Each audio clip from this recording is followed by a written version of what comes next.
Hermanos aquí presentes, vamos a dar inicio. También saludamos a todos los hermanos que nos siguen a través de la página de la iglesia en Facebook. Les damos la bienvenida y oramos a nuestro Dios pidiéndole la dirección en este espacio en donde estudiamos su palabra, en donde dedicamos el tiempo y también el corazón para saber qué dice Dios a través de las Escrituras. Amén. Oremos. Padre Celestial, te damos gracias una vez más por tu infinito amor y misericordia hacia nuestras vidas, porque en esta nueva mañana la has manifestado hacia cada uno de nosotros. Nos has permitido levantarnos y ser testigos de tu bondad. Te damos gracias por permitirnos congregarnos en este lugar para servirte, para adorarte.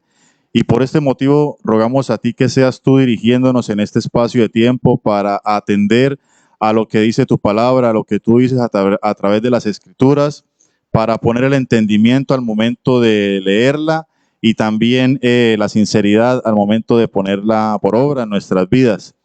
También fe para creer lo que tú has dicho a través de ella. Rogamos esta petición y así oramos en el nombre de Cristo Jesús. Amén y amén. Bien, hermanos, vamos a ubicarnos ahí en las Escrituras, carta a los Romanos, capítulo 9. Carta a los Romanos, capítulo 9. Y en esta oportunidad vamos a estudiar un tema basado en qué dice Dios a través de su palabra, qué dice la Biblia acerca del tema que vamos a estudiar, y es acerca de Israel, más particularmente acerca de la elección soberana de Israel, o más bien la elección divina y soberana de Israel. ¿Por qué Israel fue elegido? ¿Por qué fue escogido por Dios? Pero entonces vamos a basarnos, ¿qué dice la Escritura de eso? Para que seamos ayudados en nuestro entendimiento y entender por qué fue escogida esta nación, este pueblo. Romanos capítulo 9, voy a leer para ustedes del versículo 1 al verso 16. Capítulo 9 de Romanos dice la palabra de Dios de la siguiente manera. Verdad digo en Cristo, no miento, y mi conciencia me da testimonio en el Espíritu Santo, que tengo tristeza y continuo dolor en mi corazón, porque deseara yo mismo ser anatema, separado de Cristo, por amor a mis hermanos, los que son mis parientes según la carne, que son israelitas, de los cuales son la adopción, la gloria, el pacto, la promulgación de la ley, el culto y las promesas, de quienes son los patriarcas y de los cuales según la carne vino Cristo, el cual es Dios sobre todas las cosas, bendito por los siglos. Amén. No que la palabra de Dios haya fallado, porque no todos los que descienden de Israel son israelitas, ni por ser descendientes de Abraham son todos hijos, sino en Isaac te será llamada descendencia. Esto es, no los que son hijos según la carne son los hijos de Dios, sino que los que son hijos según la promesa son contados como descendientes. Porque la palabra de la promesa es esta: por este tiempo vendré y Sara tendrá un hijo. Y no solo esto, sino también cuando Rebeca concibió de uno, de Isaac nuestro padre, pues no habían aún nacido, ni habían hecho aún ni bien ni mal, para que el propósito de Dios conforme a la elección permaneciese, no por las obras, sino por el que llama. Se le dijo, el mayor servirá al menor, como está escrito, a Jacob amé, a Esaú aborrecí. ¿Qué pues diremos? ¿Que hay injusticia en Dios? En ninguna manera. Pues a Moisés dice, tendré misericordia del que yo tenga misericordia y me compadeceré del que yo me compadezca. Así que no depende del que quiere, ni del que corre, sino de Dios que tiene misericordia. Amén, hermanos. Entonces, teniendo como sustento, teniendo como soporte, como base las Escrituras, ahora sí vamos a entender por qué Dios escogió al pueblo de Israel. Vamos a basarnos en la Escritura y no vamos a inclinarnos a seguir qué hemos escuchado por fuera, qué información nos ha llegado a nuestros ojos o a nuestros oídos, sino qué dice la Escritura respecto a la elección divina y soberana de Israel. Sí, la elección divina exalta la soberanía de Dios en la salvación. Algo que aprendemos a través de la palabra es que todo lo que ocurre en los eventos relacionados con Dios es para un solo fin, para un solo propósito. Y es la exaltación de Dios, que Dios sea glorificado. Por eso también dice las Escrituras que el nombre que es sobre todo nombre será pronunciado ¿para qué? Para gloria del Dios Padre. Entonces, todo lo que sucede relacionado con Dios, relacionado con los eventos, relacionado con su providencia, relacionado con su intervención, es para que Dios sea glorificado. No hay otro motivo. Sí, no hay otro motivo. No es para que yo sea glorificado individual y particularmente, usted no. En esa glorificación en la cual Dios sea exaltado, nosotros también nos vamos a ver beneficiados. Pero lo primordial y lo principal es que todo lo que suceda es para que Dios sea glorificado. Amén, mis hermanos. Eso es lo que debemos tener presente. Entonces, si Israel fue escogido de manera soberana por Dios, es para que Dios sea glorificado. No simplemente para que Israel sea glorificado, no. Dios. En eso es lo que nos tenemos que basar primordialmente. Y en primera medida vemos que la elección de Israel revela la gracia soberana de Dios. Y durante todo el tiempo que llevamos en el ejercicio de la vida cristiana, compartiendo los unos con los otros, ya a este momento entendemos qué es la gracia, ¿verdad? Entendemos que es sencillamente, por no reducir de pronto su sentido, su significado, el favor de Dios inmerecido hacia los pecadores, es decir, hacia nosotros.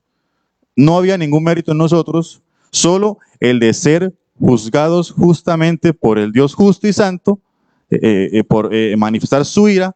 Ese era el único mérito nuestro, que la ira de Dios cayera sobre nosotros. Pero ¿qué hizo Dios? Él mostró su gracia, ese favor que no merecíamos. Dios también lo hizo con Israel, y en este primer punto vamos a ver qué pasó. Antes de ver más claramente, vamos a ver algo que viene en el texto, la actitud correcta que debe tener una persona hacia la situación de Israel. Bueno, más particularmente una persona que desciende directamente del pueblo de Israel. Y el ejemplo lo tenemos en el apóstol Pablo. Vemos que Pablo expresó su dolor por la incredulidad de Israel. Y los dos primeros versículos dice claramente que él está exponiendo una verdad y en Cristo lo está haciendo. Él dice, no miento y mi conciencia me da testimonio el Espíritu Santo que tengo tristeza y continuo dolor en mi corazón. Y vemos que Pablo es un ejemplo de cómo una persona que desciende del pueblo de Israel, en este caso Pablo más particularmente es de la tribu de Benjamín, no de Judá, o sea, no se le podría tratar como, llamar como judío, pero uno entiende la noción de judío, de israelita, sabemos a qué hace referencia. Esta es la actitud correcta que debe tener una persona que es israelita, que es judío y que fue alcanzado por la gracia de Dios, alcanzado por el evangelio del Salvador de todos los hombres, Jesucristo, hacia Israel. Es la actitud correcta, una actitud de dolor por su propio pueblo. Estamos hablando de una persona que fue convertida al Señor, convertida por medio de Jesucristo. ¿Sí? Pablo expresó su dolor delante de Dios y también lo está compartiendo ante la iglesia y por ende ante nosotros, de que él le duele su corazón lo que sucede con sus parientes, con sus cercanos. Expresó su gran tristeza y continuo dolor de lo que estamos hablando. Entonces vemos que esa es una actitud correcta de parte de una persona que desciende directamente de Israel, pero también podemos tomar ese ejemplo para nosotros, una actitud correcta en nuestra vida de cómo debemos pensar acerca de Israel. Incluso compartir ese dolor porque Pablo es hermano en Cristo de nosotros. Y dice la Escritura que nosotros debemos dolernos con el que está dolido, llorar con el que llora. Y Pablo estaba triste por la situación de Israel, entendiendo por todo lo que está pasando, quiénes eran ellos y por qué ahora están así. Pues nosotros también deberíamos tener esa misma actitud, no inclinarnos a lo que afuera dicen de Israel. por causa de lo que Israel está haciendo actualmente, y más adelante con las escrituras estamos viendo por qué los que son de Israel actúan de esa manera. Hay que tener presente algo, mis hermanos. Actualmente Dios formó ahora y está formando un pueblo que es la iglesia. ¿Y la iglesia de qué se compone? De judíos o israelitas y de gentiles, que no son descendientes genéticos, por decirlo así, de Israel. Eso es la iglesia, ese es el cuerpo de Cristo, judíos y gentiles, ¿sí? E Israel ahora pasa por un proceso que más adelante voy a ampliarlo a través de las mismas escrituras, y un tratamiento particular que Dios tiene con ellos. Teniendo claro eso, mis hermanos, continuamos viendo e iniciando con esa actitud correcta que tiene una persona hacia la situación de Israel, porque la elección de Israel revela la gracia soberana de Dios. Pablo manifestó su sincero amor hacia Israel y por obvias razones, dice el versículo 3, porque deseara yo mismo ser anatema, separado de Cristo por amor a mis hermanos, los que son mis parientes según la carne. No quiere decir esto que Pablo estaba despreciando o dándole un valor más bajo a lo que significa el evangelio de la salvación, no, sino que él por su cercanía hacia su pueblo de Israel, por ser descendiente de ellos, expresa ese amor y lo dice en esa frase: deseara yo mismo ser anatema, maldición, separado de Cristo. O sea, no es no tener nada que ver con Cristo, pero no lo está diciendo, aclaro nuevamente, como quitándole, restándole o haciendo menos valor el evangelio de Jesucristo. Ya entendemos por qué, ¿no? Porque dice la misma frase: son mis parientes según la carne. Pablo, siendo creyente, siendo miembro de la iglesia de Cristo, perteneciente al cuerpo de Cristo, manifiesta el amor de Dios por causa de la situación de Israel. Es un amor sincero por causa de Israel.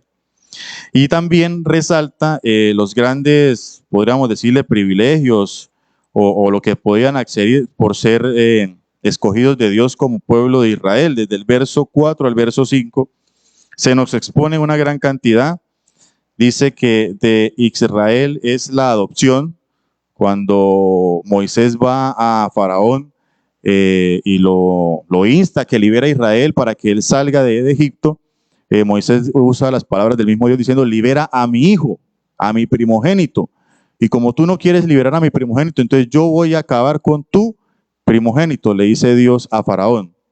Si que usted quiere anotar el texto, ahí en Éxodo capítulo 4, verso 22 al 23 está esa situación, porque Dios decidió de manera soberana por gracia adoptar a Israel.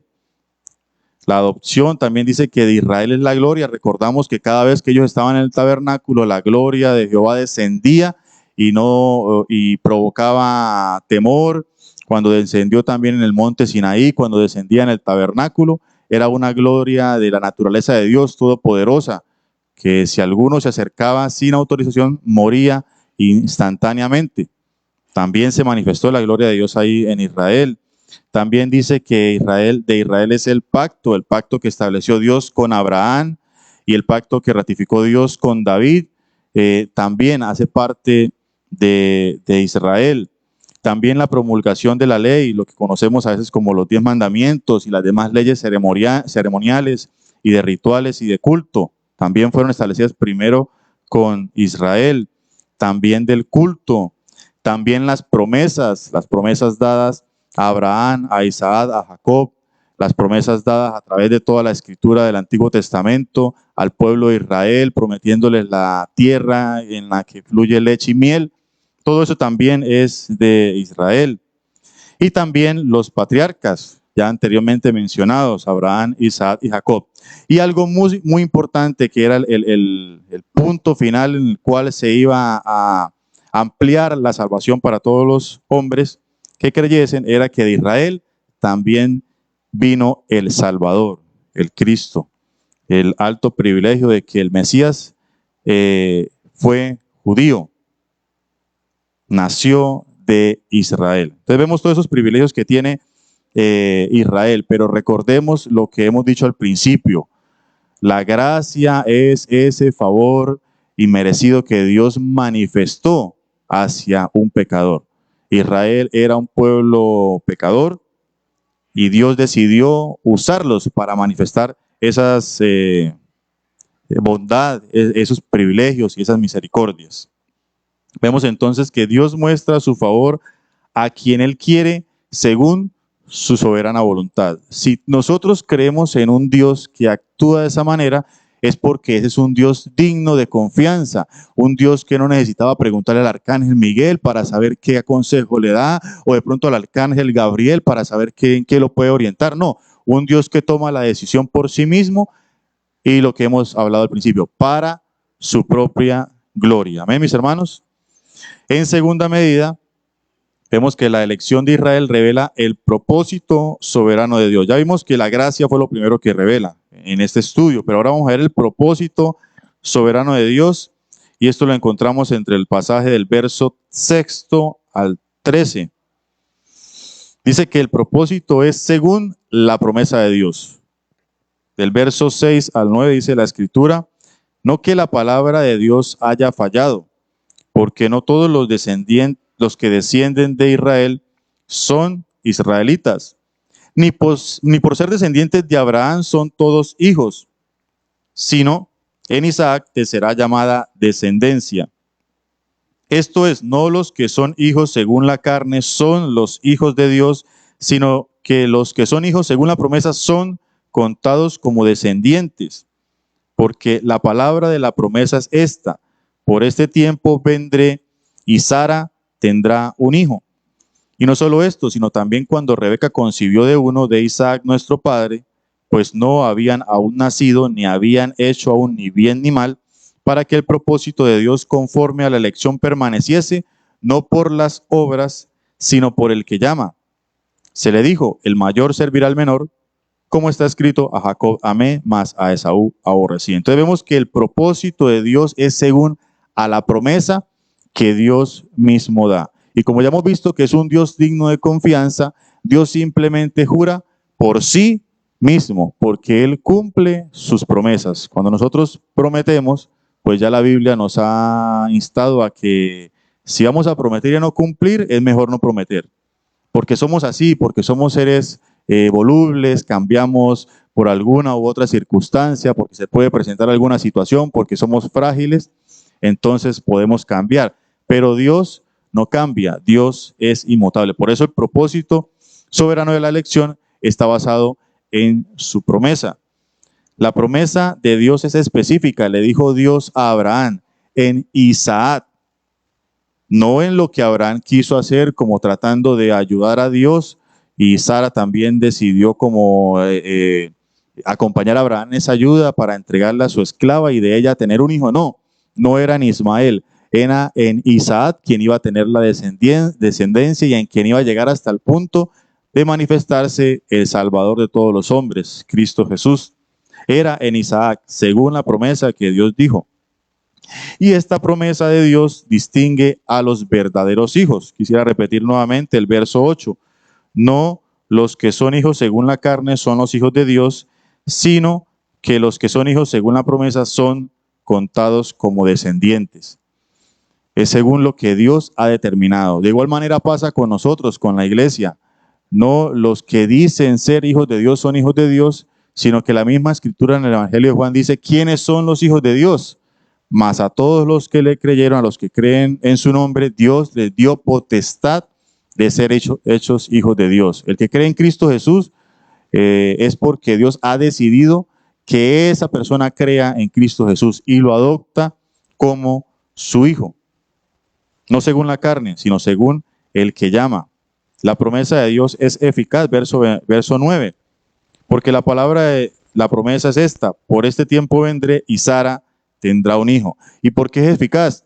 Porque Abraham con Sara tenía todo lo contrario para no creer que Sara fuese a concebir. Era una mujer mayor, era una mujer con una dificultad física, era estéril, pero Dios dijo, no, Sara tendrá un hijo.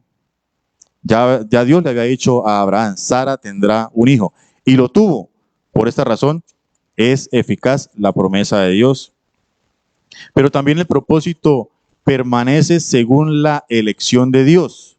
Y eso de permanece choca muchas veces con algunas personas que estudian la palabra pero que no profundizan y caen en el error de creer que la salvación se pierde. ¿Por qué se va a perder algo cuando nosotros no la hemos alcanzado? Ni siquiera la estábamos buscando. Antes íbamos en contrario, en una dirección contraria a lo que Dios quería establecer. Pero ¿qué hizo Dios? Dios nos alcanzó con su gracia, por tanto esa salvación no se puede perder porque es efectiva esa elección, porque permanece, porque Dios es quien decidió elegir. Ahora hay que entender algo, la elección no es por obras. Vuelvo y repito, se presentan circunstancias de religiones, de ideologías religiosas, en donde a la persona se le carga en su mente, en su conciencia, de que debe hacer algo para alcanzar la salvación de Dios. Sí, nosotros sí debemos actuar para agradar a Dios, pero es por amor, porque ya Él nos amó primero. Entonces, todo lo que hacemos ahora en la vida cristiana es por agradarle a Él, por amor a aquel que ya nos amó. Y quisiera ir hacia un texto, si usted me quiere acompañar, en Deuteronomio capítulo 7, vamos a entender ahora sí qué pasa con Israel, por qué la escogió. Capítulo 7, versos 7 al 8, y qué le dice Dios a Israel ya siendo escogido. ¿Qué le revela Dios a Israel ya siendo escogido? Dice la palabra de Dios de la siguiente manera, versos 7 y 8. Voy a leer el 6, dice, porque tú eres pueblo santo para Jehová tu Dios. Jehová tu Dios te ha escogido para hacerle un pueblo especial, más que todos los pueblos que están sobre la tierra. Ya vemos que ha sido escogido Israel, ¿no? Hay una exclusividad. Uy, qué bueno, Israel fue escogido, ¿sí? Y sobre eso se basan los israelitas. Nosotros somos el pueblo escogido de Dios y tenemos las promesas y por eso hacemos y deshacemos. Pero ¿qué le dice Dios en los dos siguientes versículos? Verso 7. No por ser vosotros más que todos los pueblos os ha querido Jehová y os ha escogido, pues vosotros erais el más insignificante de todos los pueblos. Nada tenía Israel que ofrecerle a Dios para ser escogido. ¿Sí? No eran más que todos los pueblos y era el más insignificante. Sino, verso 8, sino por cuanto Jehová os amó y quiso guardar el juramento que juró a vuestros padres, os ha sacado Jehová con mano poderosa y os ha rescatado de servidumbre de la mano de Faraón, rey de Egipto. Ahora entendemos qué pasa con Israel, ¿no? Israel no fue escogido por algo meritorio de parte de ellos. Ya vimos ese contraste. No eran más, antes eran insignificantes, sino que Dios quiso manifestar su amor y quiso guardar, o sea, quiso hacer efectivo lo que Él ya prometió. De igual forma pasa con nosotros, no porque nosotros seamos quienes, fue que Dios nos escogió, o de Dios antes en la eternidad pasada, Él vio a Luis Fernando y dijo, es que el 31 de mayo, día de elecciones en Colombia, Él va a predicar acerca de la elección soberana de Israel y por esto lo voy a escoger. No, porque entonces estaría condicionado a tomar una decisión por algo que yo estoy haciendo. No tiene lógica eso. En cambio, el Dios soberano decidió escogerlo porque sí, pero no simplemente porque sí. Hay una explicación, por amor. Ese es el amor que predicamos en el Evangelio, porque Él decide manifestar su misericordia, manifestar su gracia hacia el pecador.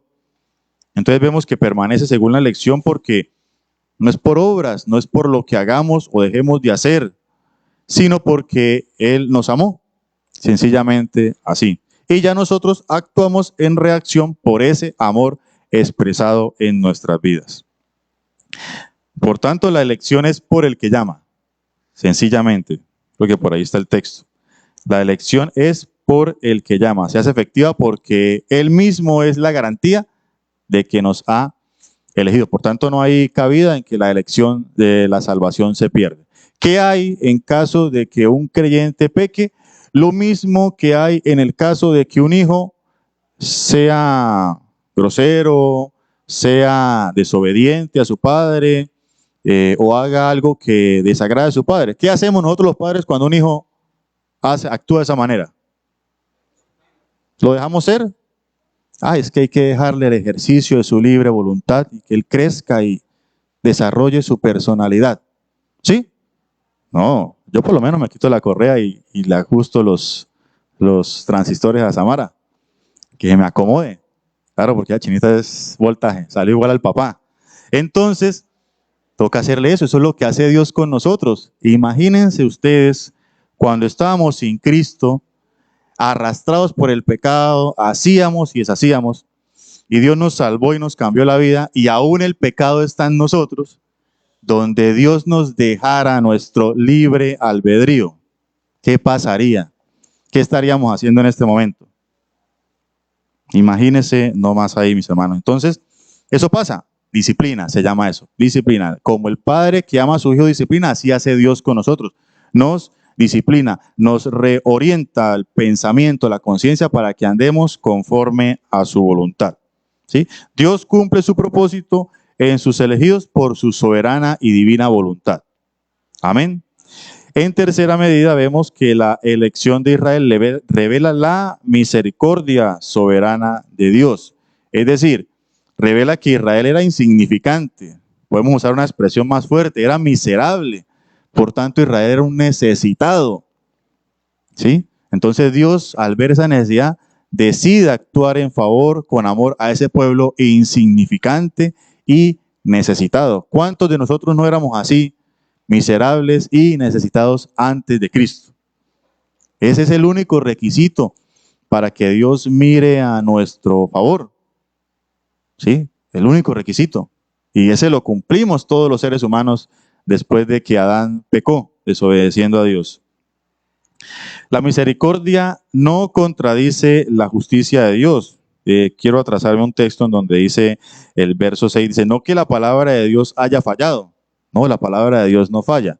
Lo que sí es efectivo que falla somos nosotros. Eso sí es, póngale la firma. Pero la palabra de Dios no. Lo que hace es ratificar lo que ya hemos visto, lo que experimentamos y lo que Él ya ha dicho. Sí, entonces la misericordia no contradice la justicia de Dios. Y quisiera ampliar esto. ¿Qué pasa con Israel en este tiempo? No estoy hablando de los israelitas, judíos, que ya son parte del cuerpo de Cristo, ¿no? Ya ellos están como nosotros, estamos bien. Pero con Israel como tal, ¿qué pasa? ¿Qué pasa con Israel? Pues hay dos pasajes que abren mucho el entendimiento respecto a eso, y usted quiere buscarlos también. La segunda carta a los Corintios, capítulo 3, nos explica una situación de Israel, verso 14 al 16. Segunda carta a los Corintios. Dice la escritura a partir del verso 14. Pero el entendimiento de ellos, es decir, de Israel, se embotó. Porque hasta el día de hoy, ¿por qué se embotó? Porque hasta el día de hoy, cuando leen el antiguo pacto, es decir, pueden tener una Biblia con el Pentateuco, con los Salmos y con los profetas, leen el antiguo pacto, les queda el mismo velo no descubierto, el cual por Cristo es quitado. Es decir, no entienden la palabra de Dios. Lo leen, pero están cubiertos, no entienden. Y aún hasta el día de hoy, ojo, cuando se lee a Moisés, de Israel tan interesado que está en la ley de Moisés, el velo está puesto, o sea, la leen y no entienden. Está puesto sobre el corazón de ellos. No simplemente sobre vista física. O sea, no es que, tengo catarata y no puedo ver lo que dice aquí en el rollo. No, sobre el corazón, el lugar en donde el ser humano determina sus decisiones, sus emociones, sus costumbres, lo que realmente el ser humano es, el corazón. Sobre él es que está el velo, puesto en Israel. Pero cuando se conviertan al Señor, el velo se quitará. ¿Qué pasa con Israel actualmente? Que están ciegos. No pueden ver al Salvador, no entienden las escrituras. Esas mismas escrituras que les fueron dadas, el antiguo pacto, dice aquí Moisés. Porque el Señor es pero cuando se conviertan al Señor, el velo se quitará, punto. Bueno, terminé ahí. Está ciego Israel, ¿cierto? Ya vimos una primera parte, pero ahora veamos Romanos. Romanos nos amplía más. Romanos capítulo 11, 25 al 29. Y uno entiende por qué Pablo estaba tan triste, ¿no? Estamos dentro de la misma carta a los Romanos, son 2 capítulos más adelante, y ahí uno entiende por qué Pablo estaba tan triste. Romanos capítulo 11, verso 25 al 29. Dice Pablo, porque no quiero, hermanos, que ignoréis este misterio, para que no seáis arrogantes en cuanto a vosotros mismos, que ha acontecido a Israel endurecimiento en parte. ¿Endurecimiento de qué? Del bolsillo, del conocimiento, de la filosofía, endurecimiento de eso, de las rodillas para que no puedan caminar bien. ¿Qué leímos en Corintios? ¿En dónde está el velo? ¿Endurecimiento de qué? Ah, corazón duro. ¿Qué pasó con Faraón? Cada vez que Moisés iba, Faraón endurecía su corazón. ¿Pero qué pasó al final? Dios le endureció el corazón. ¿Qué pasa con Israel? ¿Qué dice el texto? No me lo estoy inventando yo. No estoy llegando yo a una conclusión. ¿Será que? Es que a mí me parece que Dios dice. No, no, no. ¿Qué dice? Que a Israel le ha acontecido endurecimiento. ¿Pero qué tipo de endurecimiento? Dice que en parte, no eterno, en parte. ¿Sí? ¿Hasta cuándo? Hasta que haya entrado la plenitud de los gentiles. No significa que no van a haber judíos que sean salvos, pero fue una condición que puso Dios ahí. Hasta que ya la plenitud de los gentiles sean salvos, es que ese endurecimiento o el velo o la ceguera espiritual se les será quitada. Verso 26. Y luego todo Israel será salvo, como está escrito, vendrá de Sión el libertador, que apartará de Jacob. ¿Qué apartará de Jacob? ¿Qué hay en Jacob? ¿Qué hay en Israel actualmente? ¿Por qué lo hay? Porque hay un endurecimiento en parte. ¿Y qué es la impiedad? Indenegación, piedad, de andar conforme a lo que Dios dice. O sea, ellos andan sin Dios. O sea, Jacob es impío. Y este será mi pacto con ellos. Cuando, ¿qué va a quitar Dios de Israel? Cuando yo quite, ¿qué? Sus pecados. Israel está en pecado. Y hay una conclusión ahí, el verso 28. Así que, en cuanto al evangelio, ¿qué pasa con Israel en cuanto al evangelio de Jesucristo, el Cordero de Dios que quita el pecado del mundo? ¿Qué pasa? Son enemigos. Israel es enemigo del evangelio de Dios. Israel es enemigo de Jesucristo. Israel es enemigo de Dios. Israel es enemigo de la iglesia de Dios. No me lo estoy inventando yo. Y si yo me estoy equivocando, aquí tengo personas que han estudiado la palabra y me pueden corregir, pero lo estoy leyendo de las Escrituras. En cuanto al evangelio, son enemigos. ¿Pero por qué son enemigos? Ese es el en parte. ¿Por qué? ¿Qué decía? Hasta que la plenitud de los gentiles. ¿Pero qué dice el texto? ¿Por causa de quiénes? De la iglesia. O sea, en el plan de Dios era necesario esa enemistad de Israel, de su hijo primogénito, de su escogido, por la gracia, por el propósito, por la misericordia. ¿Para qué? Para que sea manifestada la iglesia de Dios, que ya dijimos que es, ¿no?